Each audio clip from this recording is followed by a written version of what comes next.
to use that word. And investors are demanding tighter budgets. Everyone has to do more with less and retain their talent and talent acquisition. The dust has long settled on the Great Resignation, long resettled. We may be in the Great Reshuffle, and it's an employer's market. Hiring must be as thoughtful as organizations cautiously onboard new employees. So that's who this is designed to be speaking to. And, I really want to start with a story to set the scene about what we're going to talk about and what the topic will really cover. Let me tell a story about a business. It's a business made up of really good business people. They come into work every day. They work really hard. They try to make smart, well-advised decisions. And so those decisions are largely based on data. HR is working really hard to create good, meaningful employee experiences that drive retention, growth, engagement. And the North Star that HR is using is, does it make people smile? And it's worked really pretty well so far, but it doesn't have that same anchor in data. And it's really not HR's fault because people are really hard to measure. And HR has historically lacked the tools. HR tools are getting smarter. The HR stack at this organization was, it's built up largely, the bones and the skeletons are HR tools that were largely developed in the early 2010s. They're deeply embedded in the organization, and they feel impossible to rip out because they're really powerful tools. They take care of a lot of the business functions: payroll, vacation, time tracking, some of the key onboarding processes. And so it really feels impossible, or at least like a giant undertaking, to rip out. So these tools do a lot, but they lack like a layer of intelligence and design to provide that data that other departments seem to have. And so to a degree, the HR department has come to accept that HR data is just hard to get. But they know, this HR team is smart, they're modern, they're sophisticated. They know that there's, new modern tools in the market, and they've gone out and evaluated a lot of them. And those new tools they just feel really full of buzz terms like AI and machine learning. And it's really hard to evaluate what the impact on the bottom line is going to be. In short, those tools just seem fairly fluffy. And so HR is frustrated. They know that they're very smart people, and like their colleagues see that as well. And anywhere that they can gather data, they are. And a lot of that is qualitative data through like pulse surveys and employee engagement feedback surveys. So they're gleaning data where they can, but they want more to present to their executive colleagues in those executive meetings to make the cases for what they're working on and to really drive some key decisions around, dropping programs that they have a gut feeling maybe aren't working and aren't driving as much value for the bottom line. And they just there's a few things that they just really suspect that the lack of HR data is perpetuating some suboptimal HR outcomes. With better data, they suspect that they could break some cycles of, some of the employee retention. Some key themes come up in exit interviews, and they wonder if they had more data to pinpoint, they'd be able to turn some of that around. They think that they could do a better job of hiring, and by hiring, having a more broad and more truer view of candidates that's more ethical. They suspect that some succession planning happens based on relationships, and they wonder if they could be doing a better job of equitable succession planning. And right now, the roles in the organization are fairly rigid. People do what they do, and if they want to do something else, it's a matter of moving into a different role in the organization. And they wonder if they could get more out of employees, and if employees could be happier with less rigid role structure. And lastly, and this is something that really bothers them, is they don't know the skills of their employees. They don't know the skills of their workforce. It's something that they've attempted to take on, but it's a pen and paper and arduous exercise.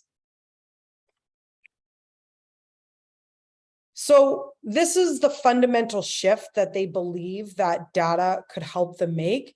They think that with more data, they could shift from asking these, we're going to call them FAQs, frequently asked questions, and to shift to should ask questions, questions that they think that they should be asking.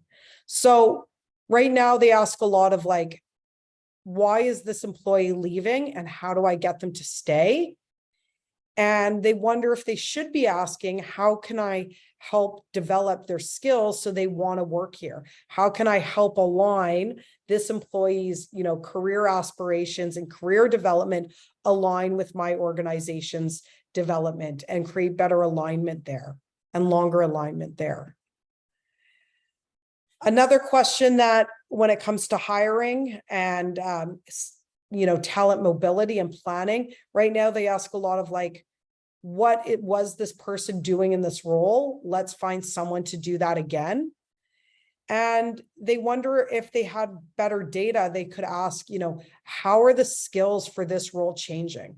Let's use this as an opportunity to rethink this role and ensure that it's keeping pace with the market and we're bringing in the skills to future-proof this role. Another question that they see managers think like this a lot. They say, I see my employee, let's call them Charlie, doing X. How do I get them to do more of that? And what they really want managers to be asking themselves is, what are Charlie's career aspirations? How can I invest in Charlie's career development so that the work they are doing here is adding value to the business while allowing Charlie to develop their career? And lastly, there's a lot of, looking at what people do day to day and summing people up into their day to day. So riffing on the example of Charlie, it's what does Charlie do every day? How do we get Charlie to do more of that or be more proficient in those things? As opposed to what is the full skills inventory of our people? How can we utilize all of the skills that are in our organization? And what skills are being required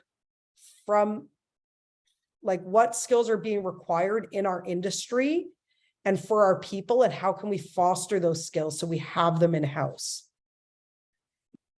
And really there's two, sources of data that could help drive better HR decisions in this organization. Those two sources of data is, a workforce skills assessment. What are the skills in our organization? What skills do we possess individually, department level, and in aggregate? And also, what is the skills in the market? What's happening in the market to the skills in our industry, to the roles in our industry, and how are those changing? And really, it's a matter of marrying those two sets of data that this HR department could have the lens through which to evaluate some of those key programs, some of those key decisions, and ultimately be investing and focusing their investment in the talent from that skills lens, that skills lens. And with that, it would provide this really fundamental shift from their old way into a new way. And the old way is, skills measurement is non-existent. A new way would be where ongoing skills assessment happens. So where there's skills profiling, and it's done with a modern tool that people easily can update their skills profiles. Managers have oversight into skills profiles. Now, skills assessment is an ongoing activity. And at any given time, again, on an individual, department, or aggregate level, the organization can pull from a live, real-time skills repository for the organization, and then use that to drive decisions and make upskilling an ongoing active activity. Another shift that, skills data, both of the skills in the organization and skills in the market could shift is hiring based on credentials, education and job experience being like a traditional credential-based way to hire, to hiring based on skill, as opposed to where did the person acquire their skills from, and making that important and making those the signals of their capability to do the job, rather just what skills does this person have?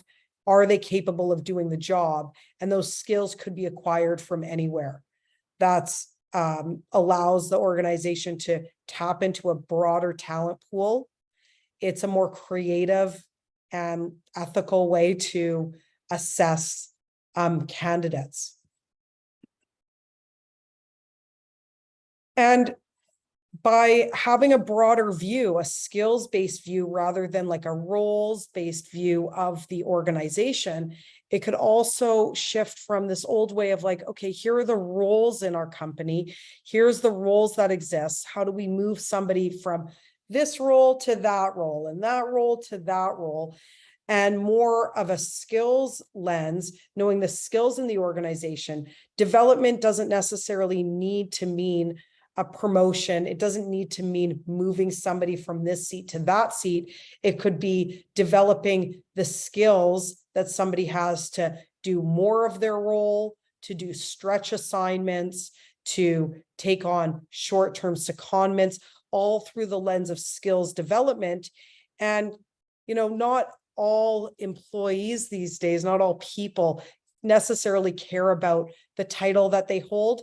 They may be there for at the organization for skills development and the opportunity to carve out, an hour a day, 2 hours a week to work on something that's interesting to them, that aligns with their skills interest, that's a skill set that's emerging in the market.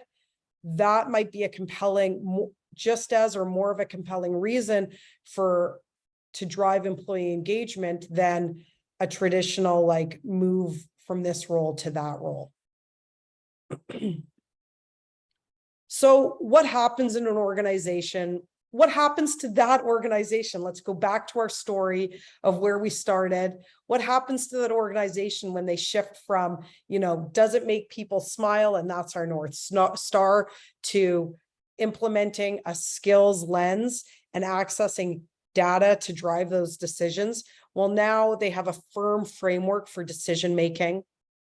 They feel more in control, this HR department. They're feeling less reactive to whether people are frowning that day, and it's more rooted in data.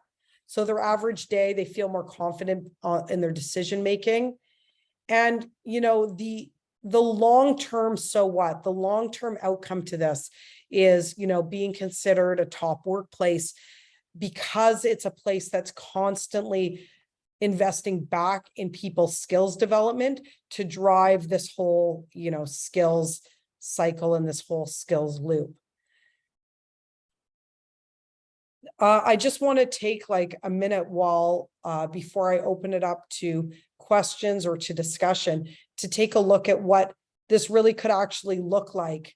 Like where can this data come from? How can it be accessed? I'm going to show you an example from Tiller of how we really marry these two things, the skills data and from the market and people skills. And what we're looking at here is we're looking at a role of a marketing specialist, the job description for a marketing specialist at this organization. And using market data, it pulls out the skills from this job description and compares it to the skills data in the market right now for this job. So 68% of job postings for the job title of marketing specialist, not surprising, include the skill of marketing. And as you go down, the frequency of the skill gets weaker. At the same time, recommended skills. So these are the skills on the market that aren't in your job description for marketing specialists. These aren't being required of your marketing specialists at your organization today, but these are skills trending in the market for this job title. Is there an opportunity to, explore new marketing channels, to give the marketing specialist an opportunity to work on some of these emerging skills? Could it be an opportunity for your business to, explore new channels? And so this could be one way to tap into market data and at the same time foster skills development within your employees and use data to drive decisions.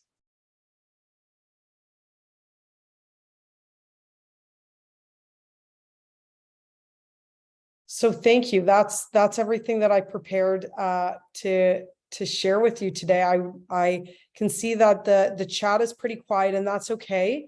But I would like to just give anybody a chance to ask something or maybe challenge an idea that I brought up. And if there's an opportunity to turn this into a discussion, I would love that.